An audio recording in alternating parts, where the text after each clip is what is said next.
Hello everyone, welcome to school lesson. आज हम पढ़ेंगे क्लास 7 साइंस का chapter 5 acids bases and salts का क्वेश्चन आंसर।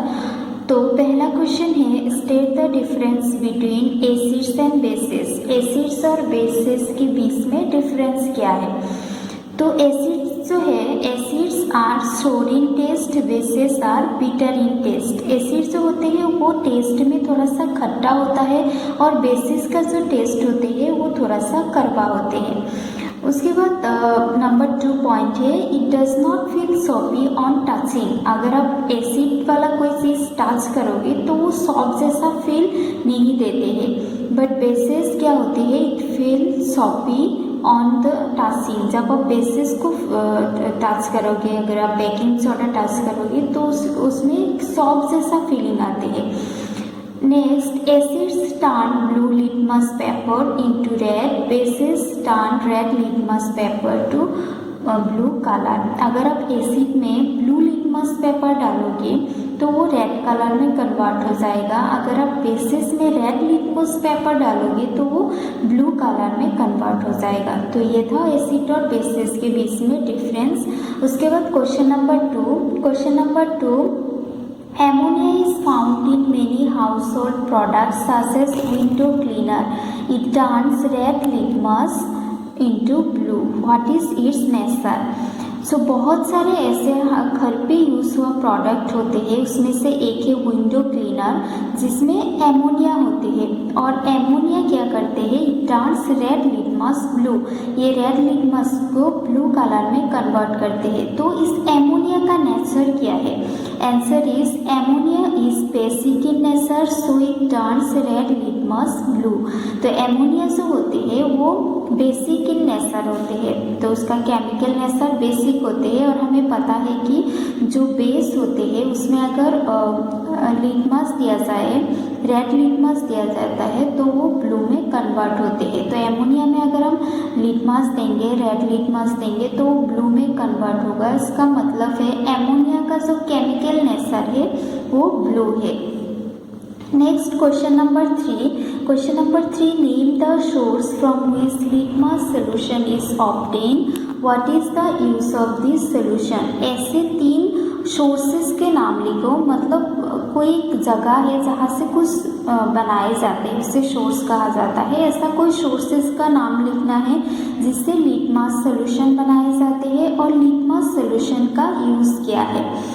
तो litmus, answer is litmus solution is obtained from lichens. Litmus solution is used as an indicator to find acidic and basic nature of solution.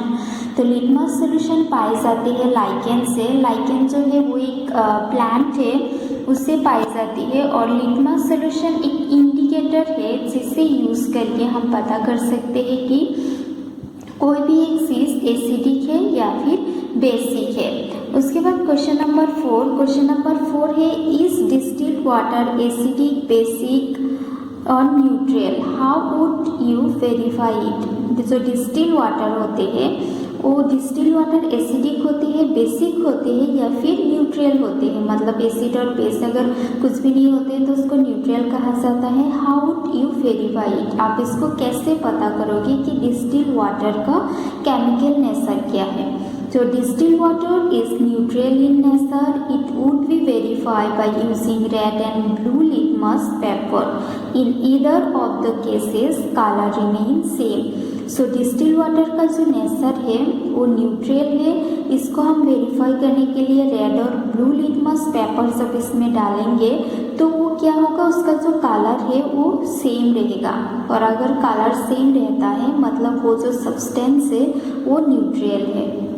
Question number 5, describe the process of neutralisation with the help of an example. एक example के साथ neutralisation process को describe कर। Answer, the reaction between an acid and a base is known as neutralisation. Salt and water are produced in this process with the evolution of heat. तो जो acid और base के बीच में reaction होते हैं, रिएक्शन होने के बाद जब एसिड और बेस अपना जो केमिकल नेचर है उसको खो देते हैं, उस प्रोसेस को न्यूट्रलाइजेशन कहा जाता है। और न्यूट्रलाइजेशन प्रोसेस में सॉल्ट और वाटर प्रोड्यूस होने के साथ साथ हीट भी प्रोड्यूस होते हैं। जिससे रिएक्शन देखिए बताया गया है यहाँ पे एसिड प्लस बेस, मतलब एसिड और बेस को इक्वल क्वांटिटी में ऐड किया गया है और उसमें सॉल्ट और वाटर प्रोड्यूस हुआ है, सॉल्ट प्लस वाटर, और उसके साथ साथ हीट भी इवॉल्व हुआ है। Question number 6, mark T if the statement is true and F if it is false. नीचे कुछ स्टेटमेंट दिया हुआ है, अगर वो स्टेटमेंट सही है, ट्रू है, तो टी मार्क करना है, और अगर स्टेटमेंट गलत है, फॉल्स है, तो एफ मार्क करना है। सबसे पहले वाला जो स्टेटमेंट है वो है nitric asset turn red litmus blue. Nitric acid red litmus को ब्लू में कन्वर्ट करते हैं। नाइट्रिक एसिड जो है वो एक एसिड है, एसिड हमेशा ब्लू लिटमस को रेड में कन्वर्ट करते हैं, ना कि रेड लिटमस को ब्लू में कन्वर्ट करते हैं। तो ये स्टेटमेंट गलत है, फॉल्स है, तो इसको एफ करके मार्क करना है। Number 2 statement, sodium hydroxide turns red. Sodium hydroxide जो है वो रेड में टर्न होते हैं, रेड में कन्वर्ट होते हैं। तो सोडियम हाइड्रोक्साइड एक बेस है और बेस हमेशा रेड से ब्लू में कन्वर्ट होते हैं। तो ये स्टेटमेंट भी फॉल्स है, the answer is false. Third statement is sodium hydroxide and hydrochloric acid neutralize each other and form salt and water. Sodium hydroxide और हाइड्रोक्लोरिक एसिड एक दूसरे की जो प्रॉपर्टी है, एक दूसरे की जो नेचर है उसको न्यूट्रलाइज करते हैं और सॉल्ट और वाटर प्रोड्यूस करते हैं। सोडियम हाइड्रोक्साइड जो है वो एक बेस है और हाइड्रोक्लोरिक एसिड एक एसिड है, और एसिड और बेस जब रिएक्शन करते हैं तो अपना तो वो न्यूट्रलाइज हो जाते हैं और उसके साथ साथ सॉल्ट और वाटर भी वो प्रोड्यूस करते हैं। तो ये स्टेटमेंट ट्रू है, answer is true. Fourth statement is indicator is a substance which shows different colour in acidic and basic solution. एक इंडिकेटर एक ऐसा सब्सटेंस है जो अपना डिफरेंट कलर से अपना कलर चेंज कर करके एक सब्सटेंस एसिडिक है या फिर बेसिक है वो पता करते हैं। तो ये एक ट्रू स्टेटमेंट है, क्योंकि इंडिकेटर पता करके हम इंडिकेटर यूज़ करके हम पता करते हैं कि कोई भी एक सब्सटेंस एसिडिक है या फिर बेसिक है। तो answer is true. Fifth statement, tooth decay is caused by presence of A base. Tooth decay base की वजह से होते हैं। तो हमने इसी क्लास में जो पहले चैप्टर है वहाँ पे पढ़ा है कि हमारे दांत में कुछ एसिड प्रोड्यूस होते हैं जिसकी वजह से हमारा टूथ डिके होते हैं, दांत डिस्ट्रॉय हो जाते हैं। तो ये स्टेटमेंट गलत है, बेस की वजह से नहीं, एसिड की वजह से टूथ डिके होते हैं। उसके बाद क्वेश्चन नंबर 7 जो एक लंबा सारा क्वेश्चन है, इसको ध्यान से सुनिएगा। Dorsey has a few bottles of soft drink in his restaurant but unfortunately these are not labeled. He has to serve the drinks on the demand of customers.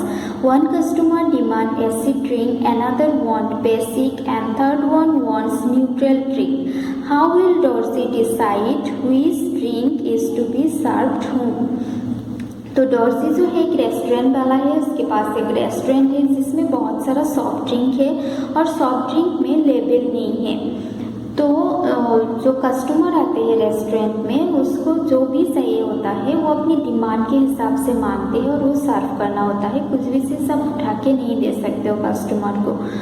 तो डॉर्सी के कस्टमर ने Dorsey से demand किया acidic drink की, दूसरे ने मांगा basic और तीसरे ने मांगा न्यूट्रल ड्रिंक। तो डॉर्सी को कैसे पता चलेगा कि कौन सी ड्रिंक किसको सर्व करना है?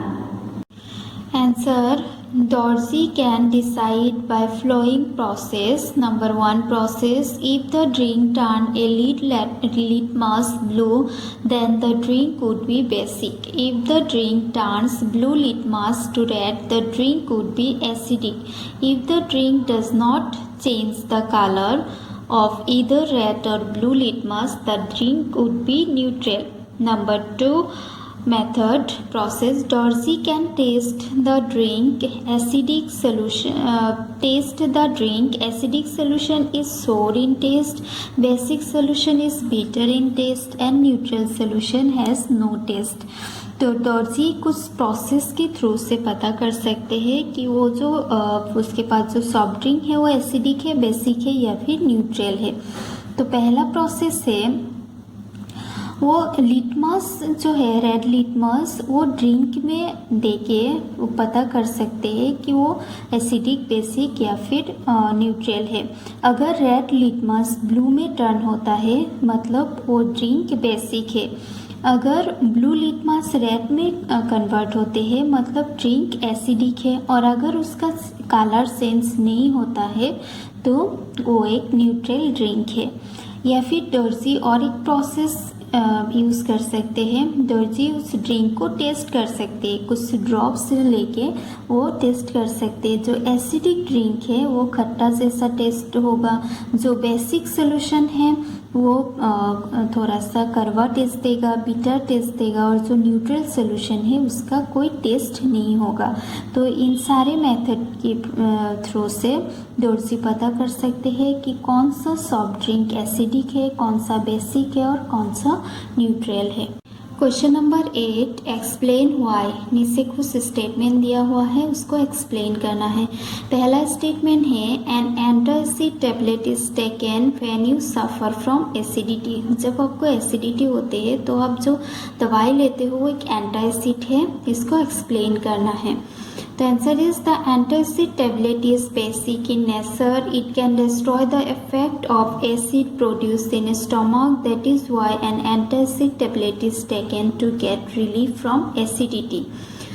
Antacid tablets जो होते हैं वो बेसिक नेचर के होते हैं, इसीलिए जब एंटासिड टैबलेट हम लेते हैं तो हमारे स्टोमक में जो एसिड प्रोड्यूस हुआ होते हैं उसके साथ रिएक्ट करके उसको न्यूट्रलाइज कर देते हैं। इसीलिए एंटासिड टैबलेट एसिडिटी में लेने से हमें रिलीफ मिलते हैं। Statement B, calamine solution is applied on the skin when an ant bites. जब चींटी काटते हैं तब कैलामाइन सोल्यूशन लिया जाता है। जहाँ पे सीटी काटते हैं वहाँ पे इसको एक्सप्लेन करना है। तो calamine solution is applied on skin when an ant bites because calamine is basic in nature and ant sting contain formic acid. When ant bite it inject formic acid, so calamine can neutralize the effect of formic acid. जो calamine होते हैं, calamine क्या होते हैं, basic nature का होते हैं, और जो एंट्स का स्टिंग होते हैं वो फॉर्मिक एसिड कंटेन करते हैं। इसीलिए जब चींटी काटते हैं तो वो हमारी स्किन के अंदर फॉर्मिक एसिड डाल देते हैं। इसीलिए जब हम कैलामाइन सोल्यूशन वहाँ पे लगाते हैं तो एसिड और बेस का रिएक्शन होके एसिड का जो दोनों का जो केमिकल नेचर है एसिडिक और बेसिक उसको न्यूट्रलाइज कर देते हैं और उससे हमें जो पेन होता है उससे रिलीफ मिलते हैं। Number C statement, factory waste is neutralize before disposing in the water bodies. तो वाटर बॉडीज में डालने से पहले फैक्ट्री का जो वेस्ट होते हैं उससे न्यूट्रलाइज किया जाता है। Answer is factory waste is neutralized before disposing into the water because factory waste are acidic in nature, which may kill fish and other aquatic organisms, so that they are neutralized by using a base. जो factory waste होते हैं उसको नदी में कोई भी water body में गिराने से पहले उसको न्यूट्रलाइज किया जाता है, क्योंकि जो फैक्ट्री वेस्ट होते हैं वो एसिडिक होते हैं और उसको वाटर बॉडी में डालने के साथ साथ वो फिश को मार देते हैं और जो अदर एक्वेटिक ऑर्गेनिज्म होते हैं, पानी में रहने वाले ऑर्गेनिज्म होते हैं, उसको भी हार्म करते हैं। इसीलिए उस केमिकल वेस्ट को बेस के जरिए ट्रीट किया जाता है, उसके बाद उसको वाटर बॉडी में छोड़ दिया जाता है। Question number 9, 3 liquids are given to you. One is hydrochloric acid, another is sodium hydroxide, and third is sugar solution. How will you identify them? You have only turmeric indicator. आपको 3 liquids दिया गया है जिसमें से एक hydrochloric acid है, sodium hydroxide है और थर्ड वन जो है वो एक शुगर का सॉल्यूशन है। तो आप इसको आइडेंटिफाई कैसे करोगे? आपको एज ए इंडिकेटर टर्मरिक दिया गया है। The answer is Point 1. When turmeric is added to hydrochloric acid, the yellow color will turn into blue. जब आप टर्मरिक ऐड करोगे, अगर वो हाइड्रोक्लोरिक एसिड है तो वो अपना कलर ब्लू में टर्न करेगा। इसके बाद number 2, when turmeric is mixed with sodium hydroxide, yellow color will turn into red. जब टर्मरिक आप ऐड करोगे, अगर वो सॉल्यूशन सोडियम हाइड्रोक्साइड है तो वो अपना कलर रेड में चेंज करेगा। Number 3, when turmeric is added to sugar solution no change will occur. और टर्मरिक अगर शुगर सॉल्यूशन में ऐड किया जाएगा तो वो अपना कलर चेंज नहीं करेगा। Question number 10. Blue litmus paper is dipped in a solution. It remains blue. What is the nature of the solution? Explain.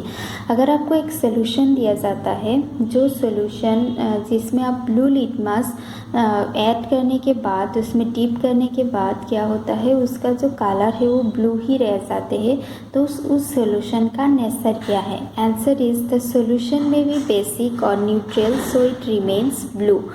तो वो जो सोल्यूशन है वो इधर बेसिक है, अगर बेसिक सोल्यूशन है उसमें लिटमस देने के साथ साथ वो ब्लू में टर्न होता है, और अगर न्यूट्रल है तो वो अपना कलर चेंज नहीं करते हैं। तो वो सोल्यूशन या तो बेसिक है या फिर न्यूट्रल है।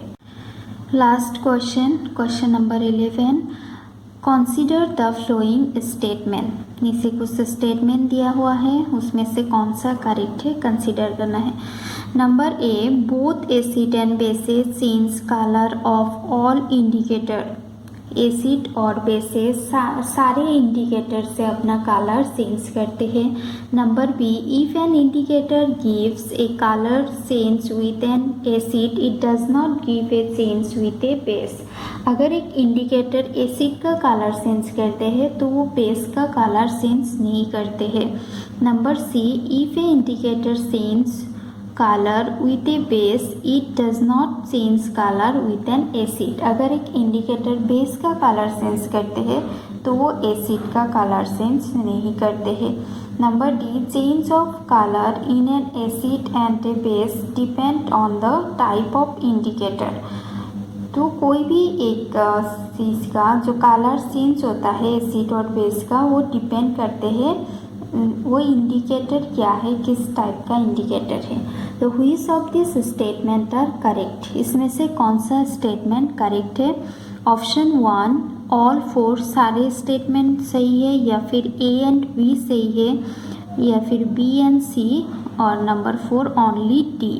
तो इसका answer is number 2, A and D. A में लिखा है both acid and bases change colour of all indicators. सारे इंडिकेटर देने के बाद अगर वो सब्सटेंस एसिडिक या फिर बेसिक है तो वो अपना कलर चेंज करेगा। और नंबर डी है, change of colour in an acid and base depend on the type of indicator. तो कोई भी एक चीज़ का एसिड हो या फिर बेसिक हो, उसका कलर चेंज करना डिपेंड करते हैं किस टाइप का इंडिकेटर है उसके ऊपर। तो यहाँ पर चैप्टर 5 कंप्लीट हो गया है। वीडियो कैसा लगा कमेंट करके बताइएगा। वीडियो अपने दोस्तों के साथ शेयर करिएगा और चैनल को सब्सक्राइब करिएगा। Thank you.